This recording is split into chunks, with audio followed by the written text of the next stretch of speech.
Hi, everybody, and welcome to season 3 of the Be a Boss Coaching Podcast. I am so excited to kick off this season with brand new entrepreneurs, new strategies, and new topics that are pretty common within the entrepreneurship journey of women of color, BIPOC, and queer entrepreneurs. So I'm really excited to get this season kicked off with our first guest, who I am so happy that I met at a networking event at the Huntington Library. I'm telling you, it is so important to go networking because you meet so many incredible people. And fortunately for me at this networking event, I met Neysa Garcia-Mohammed, an intuitive money mindset coach that helps entrepreneurs heal their relationship with money. Through her corporate career and years as a full-time entrepreneur, she has transformed her sensitivity from a perceived weakness into her superpower. Now she guides others on a similar path via coaching, somatic experiences, and guided meditations. In this premiere episode of season 3 of the Be a Boss Coaching Podcast, Neysa and I delve into how healing can revolutionize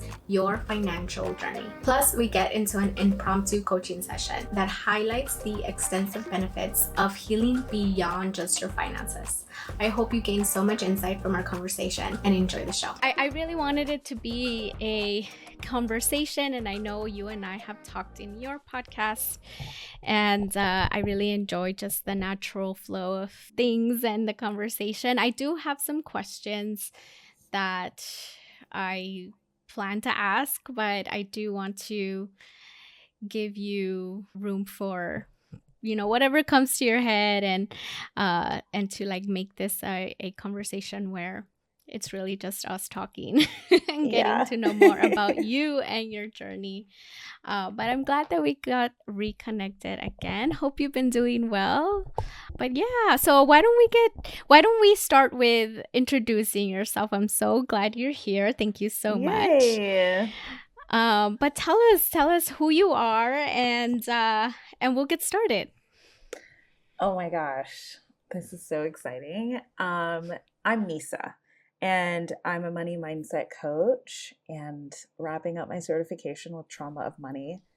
I support women in business and executives with healing their relationship with money. Yes. This is collective work. This is work that empowers you to be your best self. It empowers you to be a better leader. And it is so much more than financial literacy, earning, and bookkeeping. There is this inner story and inner narrative that tends to inform our thoughts, our beliefs, and our actions ultimately. And so my job is to explore that, to unravel that, so that we can live in a world that is more abundant, a world with more peace, where we can see the truth for what it is, which is that there's enough for all of us out here, and just show up as better versions of ourselves with that understanding. Awesome. Thank you so much. And this is why I wanted to have this conversation with you, because for me, healing is such an important value. It's such a value that I bring into my journey as a business owner and a business coach. So I knew that I needed to have this conversation with you about how you bring it into your financial journey and how you embed it into what you know about finances, your financial well-being, and what does that look like for you? I'm so excited to learn more. So can you tell us a little bit about how you became interested in the connection between healing and financial health? So it really started with the fact that I was a personal finance nerd. Even before entrepreneurship, I was listening to all the podcasts, reading all the book, Atomic Habits, 4-Hour Work Week, the Afford Anything podcast. And, there's this platform that I'm not sure if it still exists, but it was called Rich and Regular. And I was absorbing all of the different conversations about retiring early and being financially independent and not having to work and taking hiatuses and how people plan for that and just really making your money work for you. And it started there because I was like, okay, I come from a family of immigrants. I come from a legacy of poverty Mm-hmm. and, the belief that we have to work really hard. And that belief is really interesting because we see evidence everywhere that that's not true. We see Mm-hmm. evidence. I grew up with it all around us where we'd be like, you have to work really hard. And as soon as you turned your head to the left, you'd be like, well, that person obviously doesn't work very hard. So what the fuck? And Oh we never gosh. examine that. Like, you just kind of separate yourself and go, well, that's true for them, but not for you.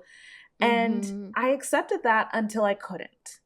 And I Mm-hmm. was like, what is going on here? And when I started my first business, Ginger and Care Productions with Tabari, it was like all the money stuff came up. How do I ask for this amount? Are we really worth this? What does it mean to invest 5 figures in myself, like in my knowledge and in my experience? Am I worth that? All this stuff came up.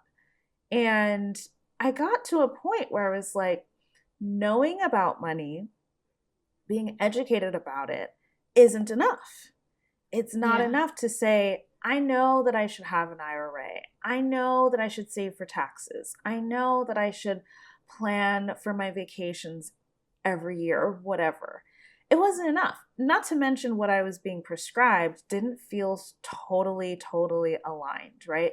It's almost like the standard of beauty. They're being told, oh, you should be thin and lighter. I'm like, well, that doesn't work for me, obviously. And then Yeah. you're like, okay, well, I need a different standard. I need a different set of values. I need a different way of looking at things in order to feel like my money reflects who I really am. And Mm-hmm. so now, instead of financial literacy books, I'm reading books about mindset. I'm reading books about spirituality and manifestation and energy work and belief systems. And now all of a sudden, I'm reading books where people are saying operating in your zone of genius. Like, we're not talking about work anymore. We're talking about value and experience. And now it's shifting.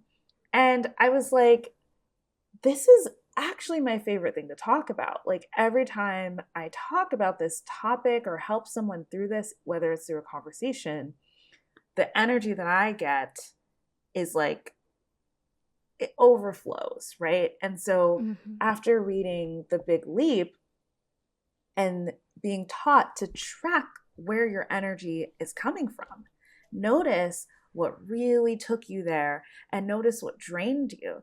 And through those self-awareness exercises, I learned, like, holy crap, whenever I'm helping somebody through this particular thing, I get really excited. Whenever I'm helping somebody strategize on how they're going to increase their income, I get really excited. My favorite thing to tell people is anything that really just allows them to remember their truth, Mm-hmm. instead of just what they've been told. And I'm noticing like, I could do this all day, every day. And that's not true for most things. And so finally, at the top of this year, I said, all right, enough is enough. I am coaching. I'm not just Mm-hmm. coaching in between my other offers and coaching at events and coaching in these other contexts where I'm not being compensated. I'm going to present myself as this person that I am and have been for many years and actually start to serve. And Mm-hmm. so that's kind of how I got here. Yeah, that's a big journey right there. It's a big Yeah. journey. It's very similar actually to the journey that I also experienced when I was trying to think about what kind of business I wanted to start. I knew I wanted to start a business, and I was the same trajectory unfolded for me, where I was reading a lot about business and reading all of these different books about business. And when it comes time to actually do the actions that it takes to say, okay, I have an online business and now I need to present myself as a business coach. everything came up, like you said, like all of these doubts, all of all of the different thoughts and beliefs that didn't serve me around who I was and what I was capable of. And for a bit, it actually diverted me into a path that I didn't want to take, but I felt like it was my only option because I had already started that path. I was essentially trying to get my license in California. And then I was like, why am I trying to do that?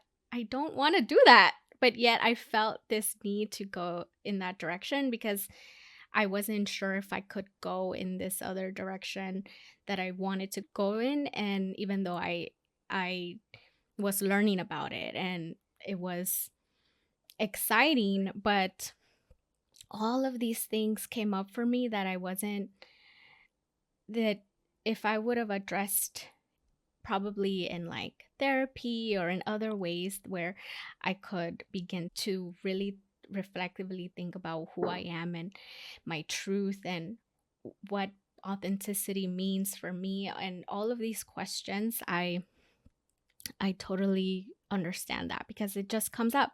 Like if you don't address it, it's like it'll come up in other ways that where you don't want them to come up, right? When you're trying to break through barriers and learn about something else. And it's sort of like, I think it feels sort of like running away from something when you're not taking the time to address or heal through something that it is tough to address and heal from. Like you go in a different direction, but no matter how much you try to avoid it or run away from it, somehow it still comes up. Like it still stops you somehow in doing what you really want to do.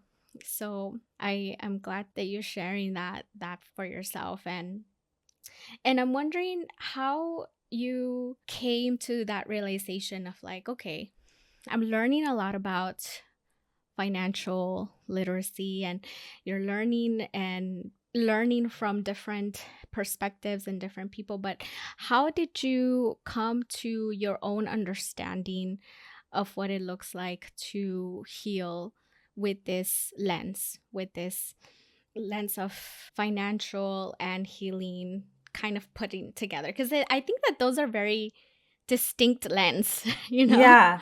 It was through my own healing, actually, Yeah. because it got to a point where I was investing in programs and not getting results. Programs that were working really well for other people that had a proven track record, that were great programs. And I have no regrets in joining them. They were great programs, but they weren't working for me. Yeah. So now it was like, well, what's the missing piece? Why when I take these actions, it's not aligned? Why when this person is telling me, hey, here's the solution to your problem, and my body, I can't receive that or I can't take action on that? Why doesn't this feel like the right next step? Yeah. So now you can't just go to a coach that says, follow my system, follow my process, my proprietary process that I paid $5,000 to go and get trademarked. Now you're like, well, that process isn't going to work for me because do you even understand the problem? Do I even understand my problem? Yeah. So I started going to healers, even if they were coaches, but I started going to people who had a spiritual lens or just straight up healers because we could explore the problem together. And they didn't come at it as, I know what to do. I know more than you. I know better than you. And we're going to figure it out. They came at it as, you know what to do. You have the potential. You have the answer. And all I'm going to do is facilitate your discovery of that. That felt a lot safer. That not safer as in less risky. It felt like, oh, you see me. I felt like I didn't have a problem. I had an opportunity. I started to feel like, okay, maybe what I don't need is a prescription. Maybe I need support. And that paradigm shift is what got me through the healing. I started doing hypnotherapy. I started working with folks who would look at your timeline from an ancestral perspective, even your own life, and see the patterns. I started learning about my intuition and the different chakras that we have and what disrupts them and puts them out of alignment.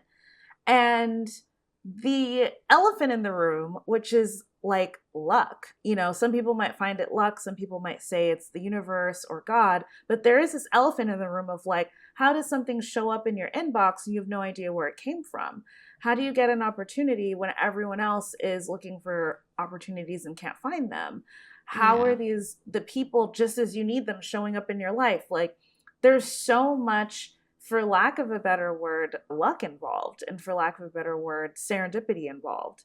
And so it's like, how do you magnetize that? So clearly, right? It's like clearly the strategy doesn't even scratch the surface.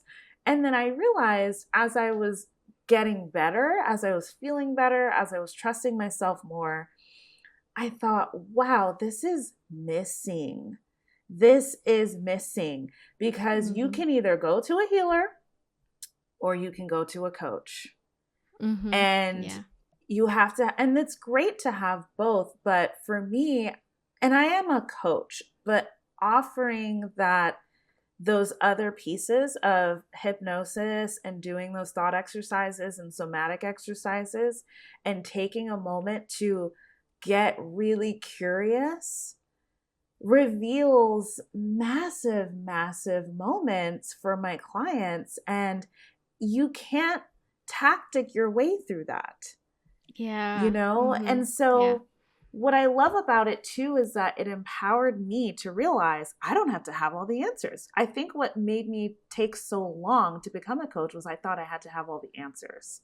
Yeah. And when you understand that your clients are fully 100% capable and all they need is your support, then you understand that it's not about you. It's about them. Yeah. And so finally, when I understood that, I was like, oh my God, I can help so many people because they already know what to do. They're just stuck. Yeah. Yeah. Oh my God. That's incredible. I love that so, so much. You're so right. To see the way that you help people, not through like a strategy or a program or like you mentioned, what's it called when they trademark their proprietary like approach or process. It's so, I feel like people sometimes want quick solutions, right? Like they're very quick solutions. It's like, oh, she's talking exactly about what I need. Like what, and I know that when it comes to marketing, right, and in business, it's like sometimes that is the best way to get someone's quick attention, right? Like, I know exactly what you need, and here's the exact way that you can fix that problem. But it's so tough when especially somebody that's still getting to know who they are as somebody operating within entrepreneurship or business. I feel like especially within business and entrepreneurship, when you decide to start your own business because perhaps you want to make your own money, or you want to create another way to make your own money with your own knowledge, it's very deep work. It's deep work that like you can't just find in this program or in this strategy, because if you're not ready, if you haven't done that work to analyze, to go deep into like what it is with it, where are you at with yourself in this journey, and like feeling competent and feeling confident about what you can do and how you can help people. No solution is gonna work if you're not doing the healing work first, the depth work first. And so it's such a hidden gap. It's so hard to see that, and a lot of people don't even know they need it. They don't. Right? They're just like, I guess that program didn't work. And exactly. I have to say, even the programs that don't work, they teach you something about yourself. Like I learned that for the most part, one-on-one support is best for me. Like in a group setting, it has to be intimate for me to like most people don't do group very well. Most people cannot facilitate everyone feeling supported in a setting very well. You have to know things about yourself to even know what format is best to consume things in. How much is too much? What is the experience? Experience is everything. Yeah. And those programs taught me so much about myself. Some of them straight up solved my problem. And some of them just taught me, okay, this is what I need and this is what I don't need. And you can always take something out of it that will pay dividends later. But if you're not, like, on a simple level, if you don't think that you're beautiful and somebody calls you beautiful, you won't be able to receive that.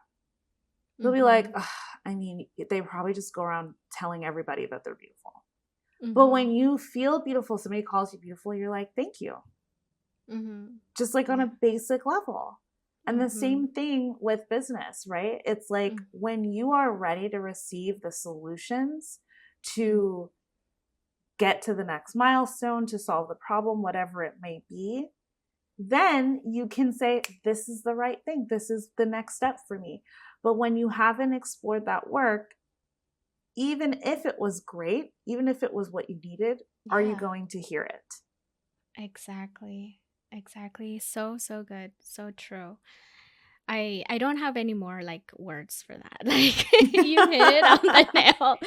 It's so true. And you can't receive support unless you're ready to receive it. And like you said, there are amazing programs, solutions, and strategies out there that you can implement today and start doing tomorrow and start seeing results in 3 days, like, of course.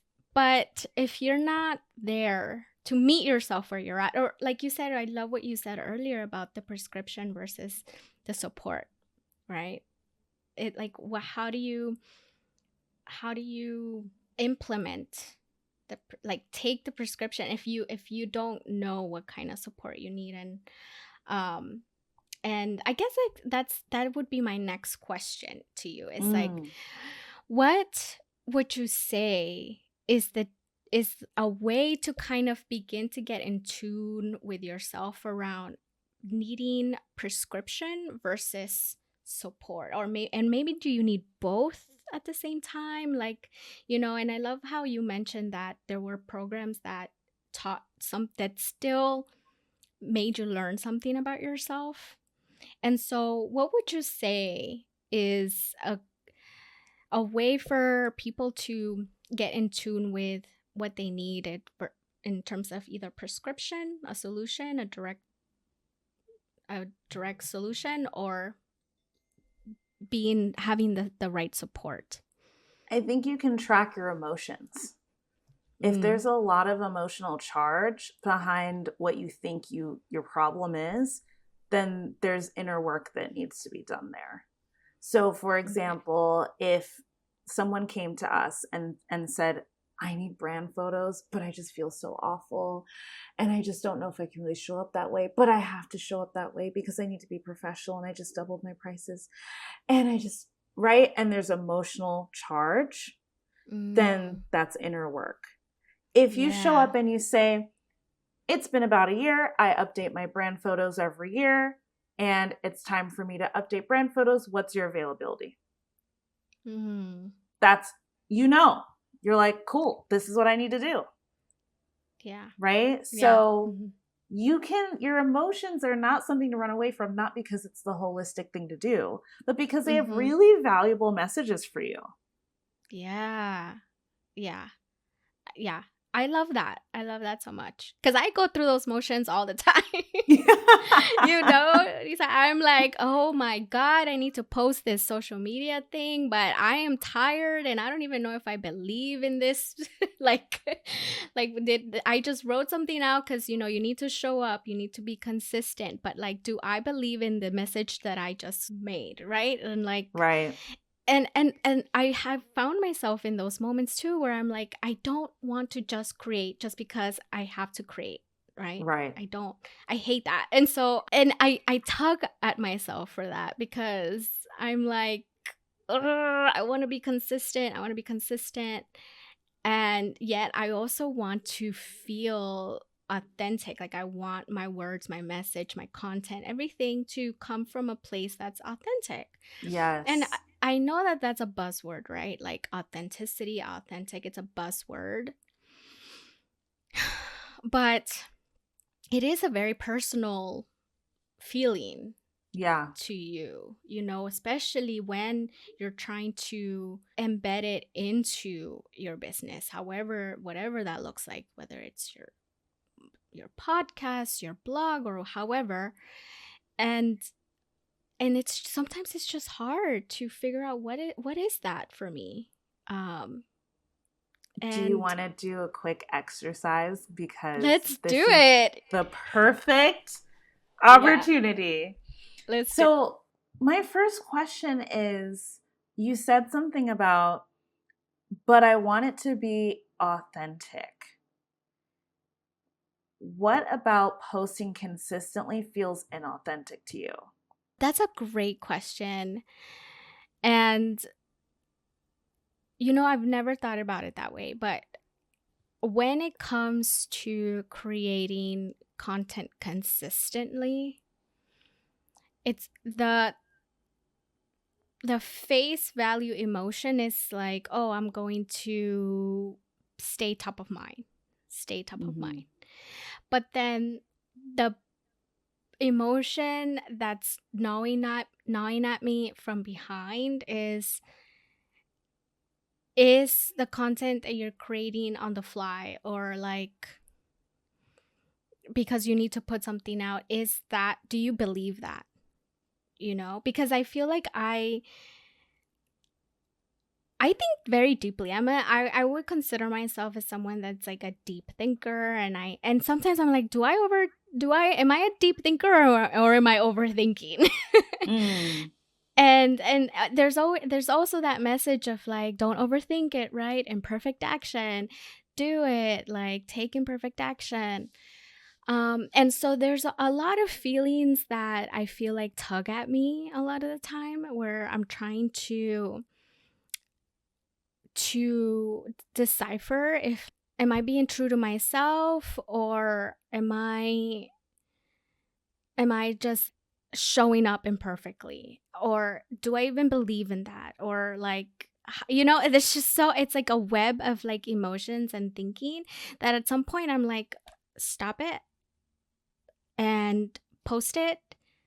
And I know like one word that often grounds me, or that I come back to a lot when I'm like going through this process of mine, or this cycle of mine, is accountability. Because I'm Mm. like, you know what? If I am going to post this, hopefully it resonates with somebody. There is enough that if I wrote it, it came from somewhere in me, right? But however it's received on the other end, negative, positive, whatever comes out of it, I can take accountability for that. I'm curious about who in your life, whether they're still in your life or someone from the past, questions you this much.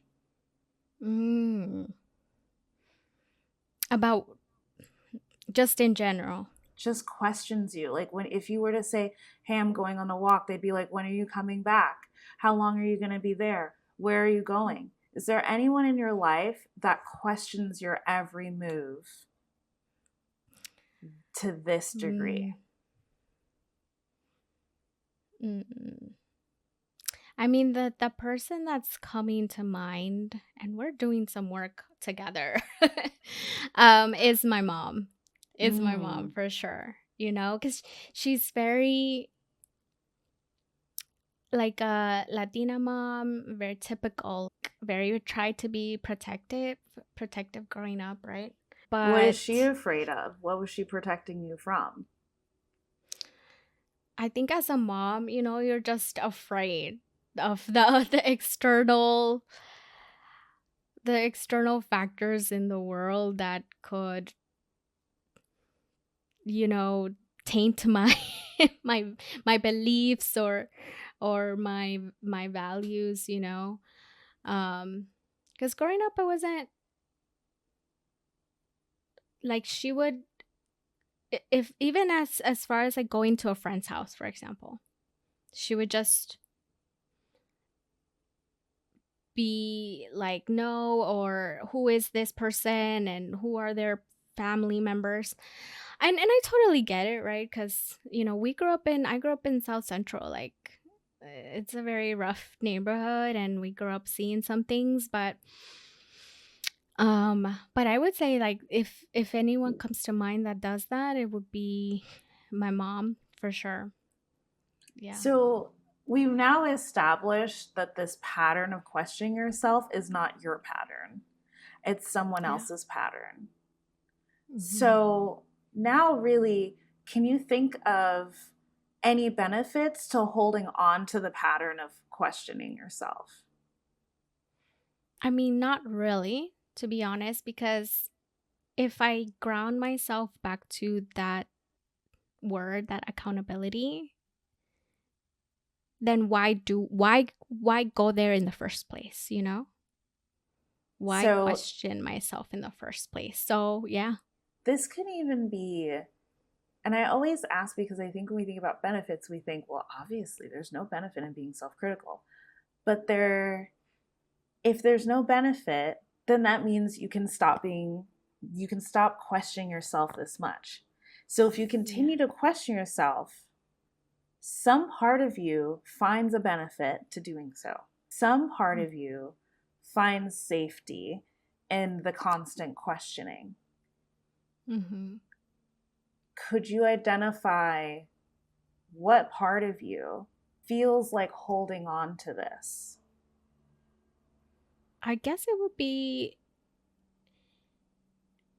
the safe part, the part of me that wants to be safe, right?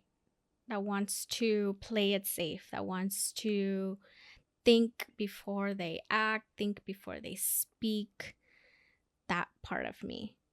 And social media, like, you see social media and you're like, once it's out there, it's hard to take back, right? You can look back.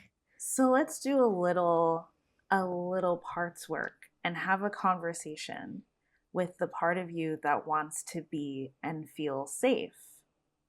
So we'll just kindly ask that all the other voices in the room hang out in the lobby in the waiting area while we have a one-on-one conversation with the part of you that wants to be safe. What do you think that they're trying to tell you? A part of me that's trying to be safe. I guess maybe if they're trying to tell me something. Because they want your attention. Mm-hmm. Mm-hmm. Mm-hmm. You know who came to mind? I just saw Inside Out 2. I don't know if you've seen it. So I love that movie. I'm gonna see the second one. It's a great one. Well, Inside Out 2. Have you seen the second one? Not yet. It's on my list. It is on my list. So, but essentially I'm thinking about, is there a little self-doubt character in my brain console right now trying to take over the entire console and trying to protect me, right? To protect me. And I guess that it would be telling me, if it's speaking through me, it's trying to tell me to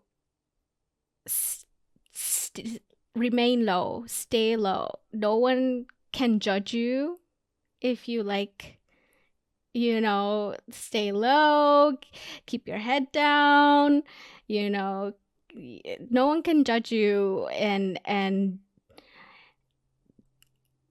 if you just play it safe, there's no possibility of judgment there. So that came up. Yeah. What do you have? So think of your higher self, your inner knowing, the most authentic version of you that knows the truth about what you're really capable of and has all of the wisdom of your many lifetimes. What do you, self, have to say to this part? What do you have to say to them? They've voiced their opinion, they've raised their concern. It's like, okay, I'm listening. What is your Mm-hmm. response to that? It's okay. Like pet her a little bit. It's like, don't worry about it. I'll be okay. And I am, I've prepared myself enough to put myself out there. It's the way that we grow, right? Like, even when we're uncomfortable, it's how we grow, it's how we learn. Mistakes are going to be made for sure, right? Mistakes are going to be made for sure. So be okay with the mistakes and be okay with the opportunity for growth. And so I see you, self doubt, Mm. and we'll bounce back. We're resilient. What will you do to keep this part with a seat at the table? What will you do to make sure this part feels heard? Hmm. Hmm. I don't know. Because that feels like, what can I tangibly do, right? To like keep her It there. doesn't have to be tangible, right? It's like if you were really, really upset and I was like, and you're like crying, and you're like, please, I don't want to go. And you're crying, your hair's a mess, your eyes are puffy. And I'm like, oh, it's okay. Do you think that would be enough to calm you down? Maybe not. Maybe not. What would it take when you're in that state to feel like, all right, you're right. I feel okay about this now. Mm. And this is all about your own experience. Like you can think back to a time where you really were in that state. What did it take to get you out of that state? I'm thinking it's always been support, like support from other people, Mm. right? Support from other people, like especially people that I trust. Mm. And I think sometimes it's just about expressing the fear, just like literally like saying it out loud, like I feel fear, or I feel the fear of judgment, and someone being like, yeah, that's real. Like, Right. that's normal. Like, you have a total right to feel that way. And sometimes it just takes that acknowledgement. So now we're cooking with gas. So do Mm. you want to tell this part what you just told me? The like, I'm afraid of being judged. If we just stay small, they won't get us. They're coming to get, they're gonna say, look at her. You don't want that. Nobody wants that. What do you have to say to that part? I guess it would be, we gotta let it out. We gotta, like, that is how we move forward, how we face our fears. And I have to face them. Otherwise, if I don't, I'm gonna, who else is going to validate my feeling? Um and So so we talked about feeling heard. We talked about all you really need is support and for somebody to be like, that's real. mhm, You are not crazy for feeling that way. yeah. And we know that that's what this part wants from you. Mhm. Are you capable of giving that to this part? I guess it would be by learning that that is what I need. That I can create that for myself, right? Like I can like journal, express it to myself, and see how I feel after. I can talk to the people that I trust and see how I feel after. And like knowing that, I guess, like knowing that that's an action I can take, I think is how I can, I guess, appease. I don't know if that's the right word, but appease the little part of me that's like putting on the warning lights around judgment. Because really, it's, if you think about it, right, it's like, think about it like it's, how old do you think this part is? Which part? The warning? The fear of judgment. How old? Yeah, how old do you think they are? That's a good question. I don't know. I mean, I guess maybe like 10. So if you sit with 10-year-old Beatriz and you're sitting with them and they're freaking out, and you sit with them and you say, I know, it is crazy. It is scary. You're right. You're 100% right. And you don't need them to get over it. You don't need them to stop having a meltdown in the middle of the restaurant. You're just with them and you're like, I'm here with you. And I'm going to be here with you. I'm going to be there for you no matter what. How do you think they would receive that? I think she'd feel better. Right? Like, are you prepared to give that to her? And there's no wrong answer. I mean, it's just sort of like, okay, yeah, definitely. Definitely. You know, we're definitely for sure ready to let her know, like, I get it.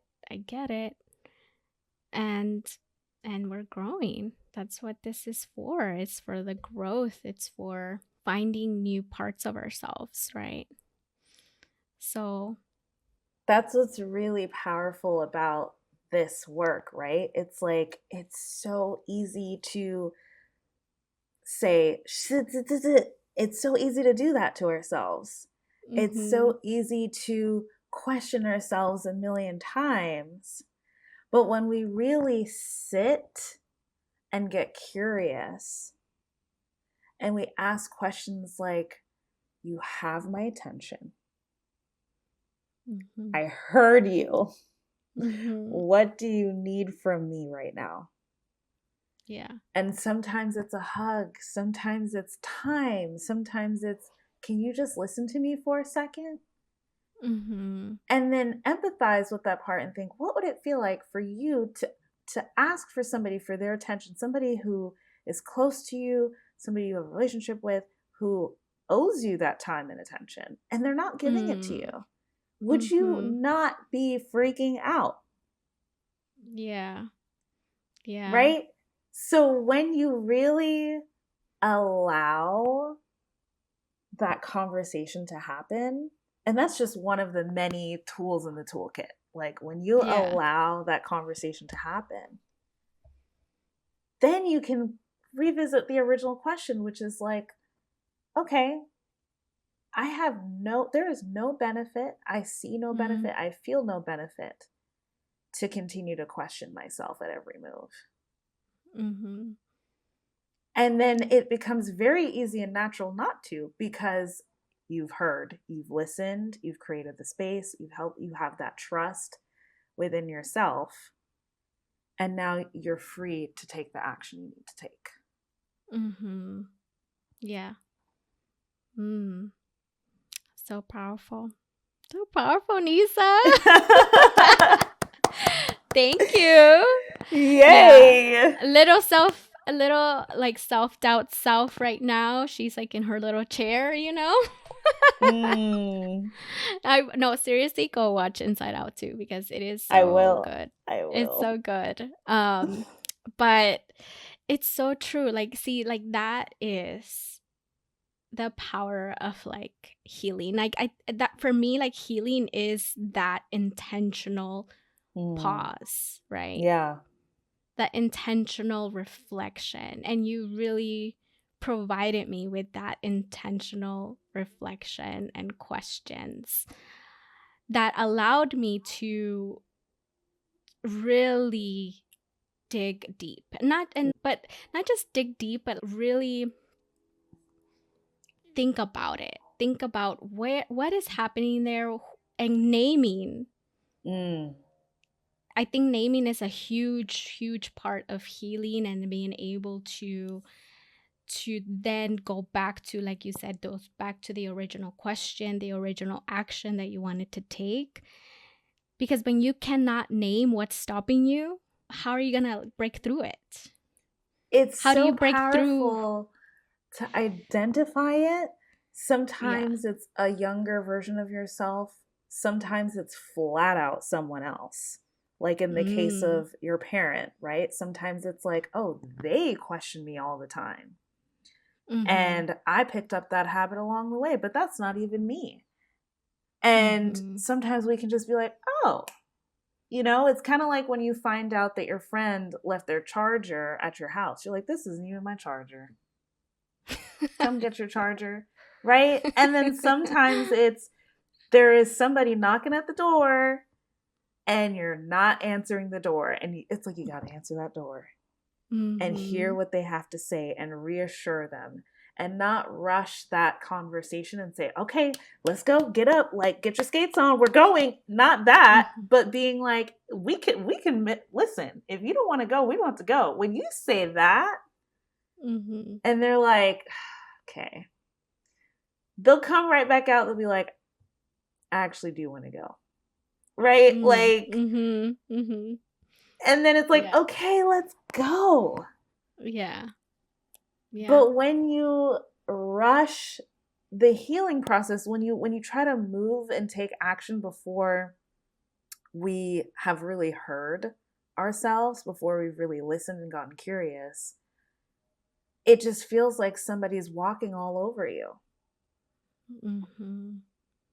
It's so true. Yeah, and you don't even know what that feeling is. So like what to name that feeling, right? Like it's so hard. It's always a lot tougher to continue to move when you can't even name or put language to what you're experiencing and what you're Mm, going through, and like what's stopping you, why can't you make that decision? Like, why can I put on this workshop that I've been planning for 6 months? right. you know um and sometimes you need that very intentional healing to come back to this action that you want to take, that you haven't been able to take for a long time, that you want to take, you should take, that it might bring new eyes on, new clients. That's how the financial comes in, right? And then but you can't get yourself there. And so I want to thank you for doing that with me, for giving me Yay. the time and space to go there, to go deep, and to illustrate how healing can look like, and how that can unfold, because it looks different for everybody, It looks different right? for everybody, right? Like, Yeah. I've gone through parts work like that. I've gone through visualization exercises. Sometimes it's just straight up coaching and it's just like question after question after question. And you're just like having these ahas. Mm-hmm. And I use my intuition to really get an understanding of what's needed in this space. And Yeah. what's so powerful about this is like when you're so clear and open and you're like, okay, I'm ready now, ready to show up the way that I need to show up. A lot of times those opportunities come right to you. A lot of times, Mm-hmm. like, the next conversation will be like, hey, I have this workshop and I need another facilitator.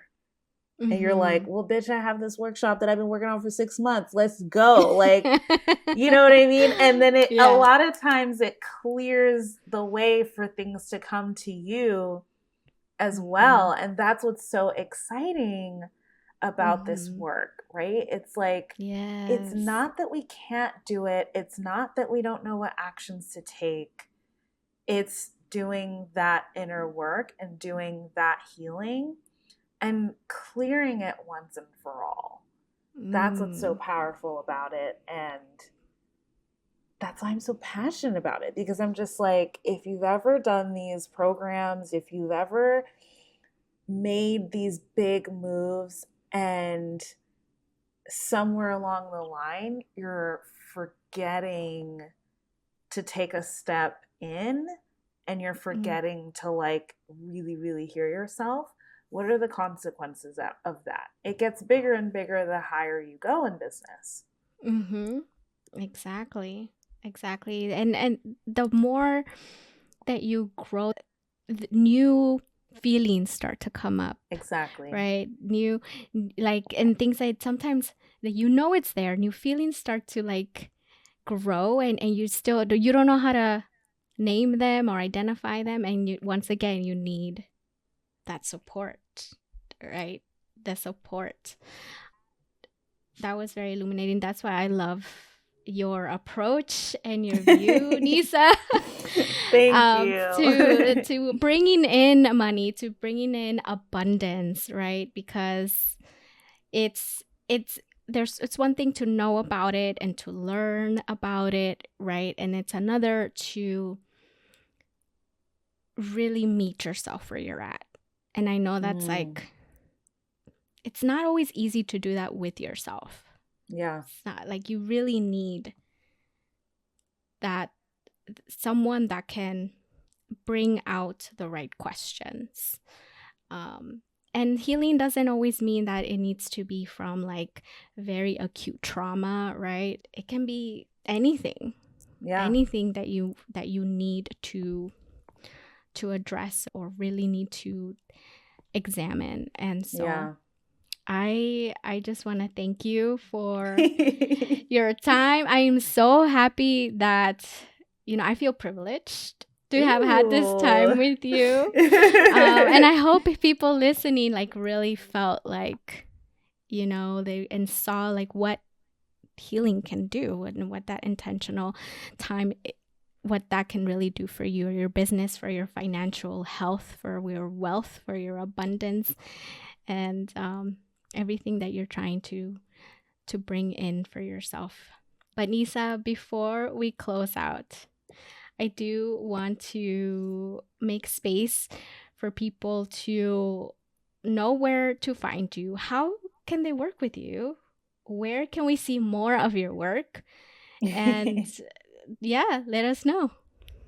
Absolutely. So on Instagram, I'm at Neysa Creates. It's Neysa Creates. I'm also on LinkedIn, and you can reach out to me on either platform. You can send me a direct message. You can comment on a post. I diligently stay in contact with people in my community, and we can explore what working together looks like.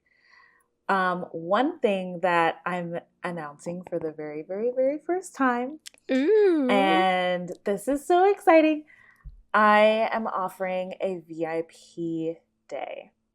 And it is a 2-day experience where we can have a session similarly to what I just demonstrated.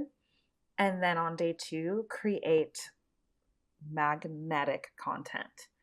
So if that's something that you really feel stuck in, you want to show up on a new level, you want to raise your prices, you want to call in these massive opportunities, and you just are, how do I tackle this? Who am I to do this? And all of that stuff is coming up. This VIP experience is for you. And really, the best part about it is you can get these massive shifts quickly. We're going to go Mm-hmm. deep. We're going to really hold space. And then out of it is going to be a transformation that you can visibly see on your website and on your socials. So that is the exclusive, the announcement. And if you're curious about that, just send me a message. Awesome. Well, thank you so much, Neysa. You heard it here. Exclusive content from Neysa herself. So remember, go follow Neysa at Neysa Creates on LinkedIn. And thank you so much, Neysa. This was so wonderful for sharing your skills, for making space, for creating space for myself, and for talking about how healing can really bring about so much change in the things that you want to do for yourself, whether in business or your financial goals. I'm so glad that we had this conversation. Yay! Thank you so much for having me. This has been an absolute joy and privilege. Thank you so much for tuning in to the episode of the Be a Boss Coaching Podcast. I hope that you found it insightful and took away valuable lessons. I want to personally invite you to visit beabosscoaching.com and book a complimentary call with me, whether you're feeling uncertain, need guidance, or are seeking support on your entrepreneurial journey. Remember, you don't have to do this alone. Help is always available. You just need to reach out and take action. And if you don't know my name is Beatriz Rivera, an entrepreneur and business coach, founder of Be a Boss Coaching, my one-on-one program crafted for women of color, BIPOC, and queer entrepreneurs. With personalized strategies and dedicated coaching, I'm here to help you gain the confidence and the skills to stride through your entrepreneurial journey like a boss. All right, Hefa, remember that you got this, and I'll catch you on the next episode.